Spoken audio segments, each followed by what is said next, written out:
കണ്ണൂർ പിണറായി പഞ്ചായത്ത് ഓഫീസിലെ ജീവനക്കാർക്ക് സിപിഎം നേതാക്കളുടെ ഭീഷണി. ഹൈക്കോടതി ഉത്തരവനുസരിച്ച് പാതയോരത്തെ ഫ്ലക്സുകളും കൊടിതോരണങ്ങളും നീക്കിയതിന്റെ പേരിലായിരുന്നു ഭീഷണി. പിണറായി ലോക്കൽ സെക്രട്ടറി നന്ദനനും ലോക്കൽ കമ്മിറ്റി അംഗം നിഖിലുമാണ് ജീവനക്കാരെ ഭീഷണിപ്പെടുത്തിയതെന്നാണ് ആരോപണം.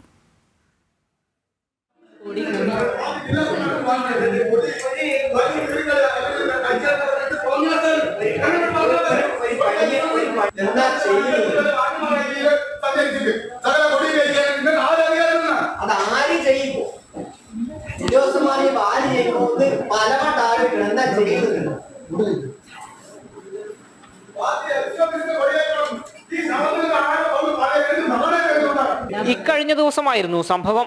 സിപിഎം പ്രാദേശിക നേതാക്കൾ പഞ്ചായത്ത് ഓഫീസിലേക്ക് കടന്നുവന്ന് ജീവനക്കാരെ ഭീഷണിപ്പെടുത്തുകയായിരുന്നു.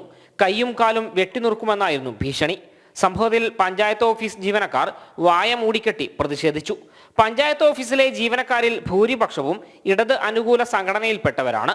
അവരെയാണ് സിപിഎം നേതാക്കൾ തന്നെ ഭീഷണിപ്പെടുത്തിയത്. പാതയോരത്തെ കൊടിതോരണങ്ങളും മറ്റും നീക്കം ചെയ്യണമെന്ന് ഹൈക്കോടതി ഉത്തരവുള്ളതാണ്. നീക്കിയില്ലെങ്കിൽ ഹൈക്കോടതി ഉത്തരവ് പ്രകാരം പിഴയൊടുക്കേണ്ടത് പഞ്ചായത്ത് സെക്രട്ടറിയാണ്. പ്രദേശത്ത് സിപിഎം ഇത്തരത്തിൽ ബോർഡുകൾ നീക്കാൻ തയ്യാറാകാതെ വന്നപ്പോൾ പഞ്ചായത്ത് ജീവനക്കാർ തന്നെ ഫ്ലെക്സുകളും കൊടിതോരണങ്ങളും എടുത്തു മാറ്റുകയായിരുന്നു. അതിനായിരുന്നു ജീവനക്കാരുടെ നേർക്ക് ഭീഷണി. ജനം, കണ്ണൂർ.